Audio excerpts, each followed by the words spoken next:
D'un salon à un autre, nous partons en France pour découvrir le premier salon européen à flot. Le Grand Pavois fête ses 50 ans. L'anniversaire se fait avec des invités d'honneur, Tahiti et les îles du Pacifique. 800 mètres carrés pour permettre au public français de découvrir la culture des sports nautiques, les traditions, la gastronomie et le savoir-faire polynésien en matière de tourisme de mer. Pour les 2 premières journées, le public a répondu présent. Un reportage à La Rochelle de nos envoyés spéciaux de la première, Eric Santas, Hugo Laridon et Eric Marion. Dès l'ouverture du Grand Pavois, les Rochelais se sont pressés pour cette édition anniversaire.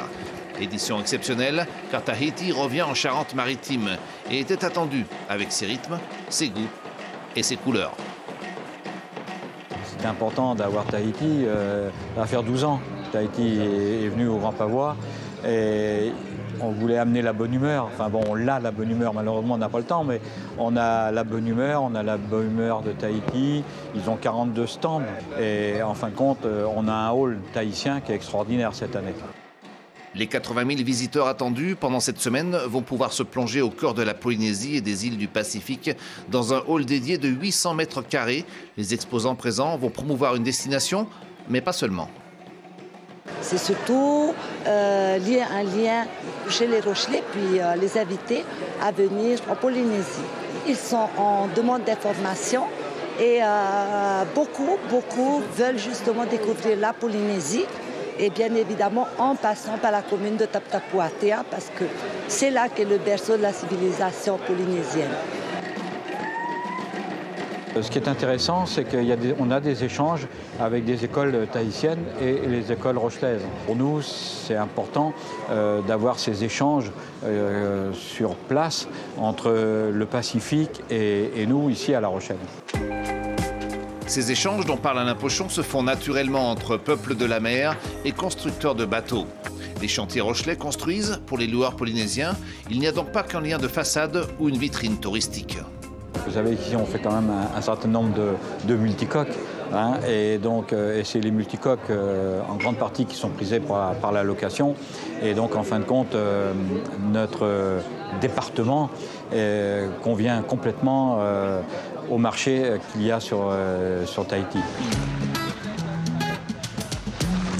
Et comme un beau symbole, ces collégiens de Bressuire sont les premiers à partir en pirogue de voile traditionnelle en compagnie de Manuari. Ce n'est que le début d'une semaine riche en émotions et en échanges. Ce rassemblement mettant en avant la Polynésie est dû essentiellement à l'action de l'association Pacifique France. On reste à La Rochelle. Eric Santas, Yorana, vous vous trouvez actuellement à côté du porte-parole de cette association. Pouvez-vous nous en dire un peu plus ? Bonsoir Hayata, effectivement ici à La Rochelle, la Polynésie, Tahiti et les îles du Pacifique sont vraiment l'attraction de ce Grand Pavois. À mes côtés Théa, porte-parole de l'association France Pacifique. Théa, c'était un véritable pari, vous m'en aviez parlé il y a un peu plus d'1 an et le pari s'est réalisé et gagné ?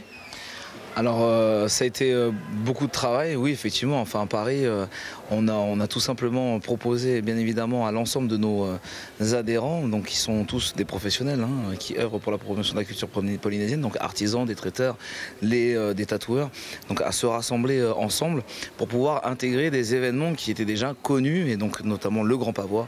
Le Grand Pavois c'est de construire du coup un événement dans un événement et là où il faut saluer vraiment le bon sens et vraiment le soutien, c'est de la part notamment de notre gouvernement. Donc on a eu un gros soutien de la part de la présidence. Donc bien évidemment ça a été un travail d'acharnement avec l'ensemble des membres du bureau. Là l'objectif c'était vraiment d'apporter du fond. On est quand même sur le 3e salon d'Europe au niveau du nautisme. On ne se voyait pas faire juste du paréo, quelques produits artisanaux, mettre 4 tatoueurs et 2 traiteurs, ça ne servait à rien. Non. Alors qu'est-ce que vous demandent les Rochelais ici? Est-ce qu'ils sont curieux de tout? Est-ce qu'ils avaient déjà reçu Tahiti il y a 10 ans? Quelles sont les questions qu'ils vous posent au jour le jour? À quelle heure est le spectacle? Effectivement, il y a 10 ans, tu fais bien aussi de le dire, il y a 10 ans en arrière, le GIE Tahiti Tourisme faisait un gros travail, qui est soutien aussi et partenaire avec nous. Un gros travail il y a 10 ans en arrière, en fait on ne fait que, quelque part, pas ramasser, mais travailler sur une continuité de ce qui avait été fait il y a 10 ans, mais en y apportant vraiment la touche associative et surtout la touche du fond avec l'ensemble des personnes et des personnalités invitées et surtout le message qu'on a envie de faire passer pendant ces 6 6 jours du Grand Pavois. Malolo Théa, merci de nous avoir accueillis et je vous rends l'antenne Ayata pour la fin de votre journal. L'information en continu sur Polynésie la première, Internet et réseaux sociaux.